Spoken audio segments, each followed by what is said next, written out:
good, guys? Welcome back to the channel. Welcome back to another video. It has been a while, okay, since I did anything like true crime related, anything talking about hauntings and ghosts and stuff like that. But we are in October, so of course I had to do a few of these videos because you guys know it's my favorite time of the fucking year, okay? And I love anything creepy. For today's video, we are going to be talking about Courage the Cowardly Dog and where his story originated from, okay? Because he didn't just pop out of nowhere, okay? Some people weren't just like, oh, this seems like a fun kids show to scare the shit out of them before they go to bed. No, bitch. It came from somewhere. The legend and tales behind it are very creepy. So if you guys are ready to learn a little bit more about Courage the Cowardly Dog and the middle of nowhere, just keep on watching. So I'm sure all of us have seen an episode or two, or maybe the whole show, of Courage the Cowardly Dog. Now, what's crazy, you guys, is that I didn't think there was anything weird about the show. Like, I didn't think it was like based off of anything real. But bitch. So the show is actually based on a real town that's located in Truth and Consequences, New Mexico. What a weird name for a town, don't you guys think? This whole thing starts with an elderly couple, just like the one in Courage the Cowardly Dog. They lived in Truth and Consequences, New Mexico, and one night they reported seeing a weird creature that they identified as a Skinwalker. Shortly after they reported seeing this creature, they went missing. And the only thing that was left behind was their dog. A Skinwalker, you guys, is a shapeshifter, okay? And what this basically means is that it can transform itself into anything that it needs to be. So if it needs to fly, it'll become a bird. If it needs to run super quickly, it'll become like a cheetah. You guys know what I'm talking about? And supposedly what these creatures do is just kind of lurk on you and watch you hide outside your window, and they only appear and attack when you're alone.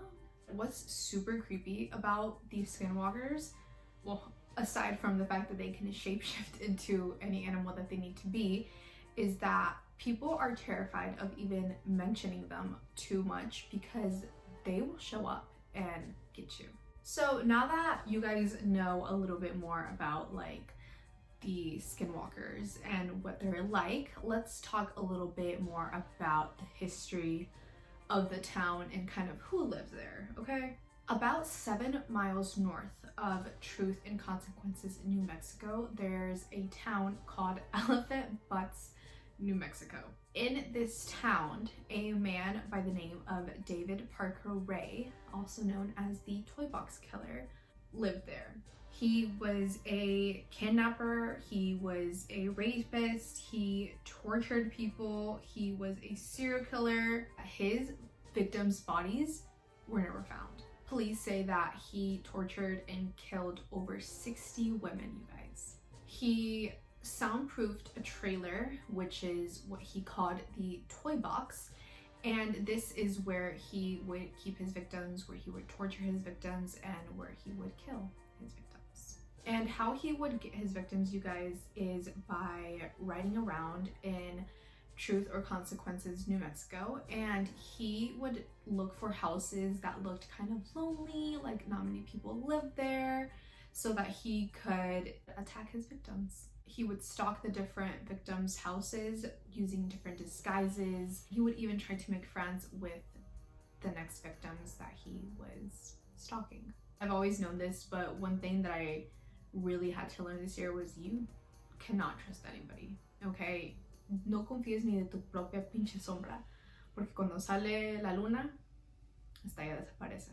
Once the Toy Box Killer was able to kind of gain their trust and just get a little bit closer to them, he would do some whack shit like cutting off their phone lines or cutting off like their electricity so that he could offer his services to come inside the houses and help fix them.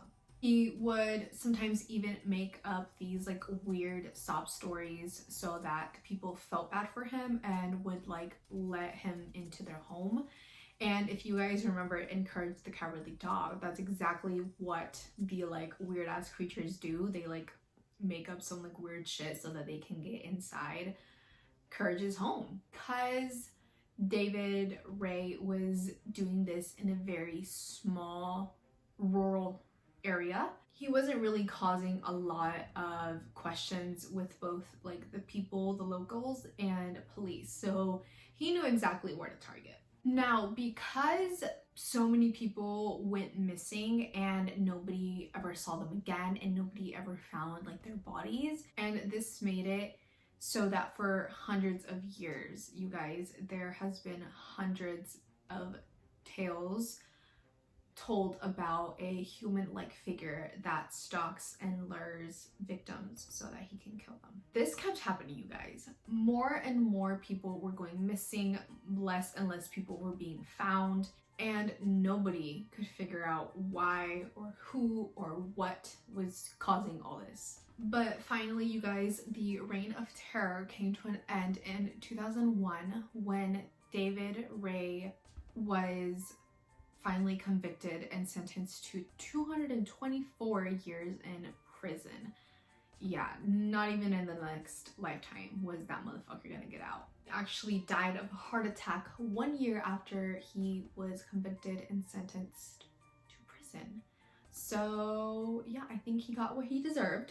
And because of all these tales and all these mysteries that happened, Courage the Cowardly Dog was created, and it's just so creepy and insane, you guys, that a little kid's show is based off of something so horrible and so just like horrendous. So next time you're watching an episode of Courage the Cowardly Dog, just remember that that can very well happen, and it very well did. So that is the story of not only David Parker Ray, the toy box killer, but also where Courage the Cowardly Dog originated from. It was so insane when I learned about it not too long ago, and I knew that I kind of had to like look more into it and just really find out what the hell was going on in Truth or Consequences in New Mexico, because holy shit, you guys, that's just so fucking insane. Always, always, always be aware of your surroundings.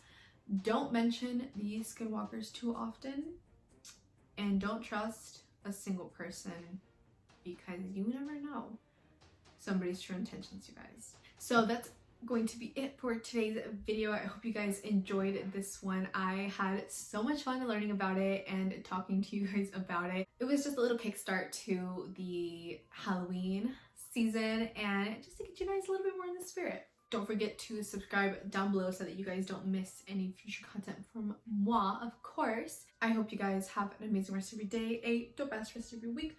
Don't forget to smile and drink some water. Make sure that you guys eat. Look outside your window and make sure there's nothing and nobody creeping on you. And I will see you guys very, very soon for another video. Bye guys.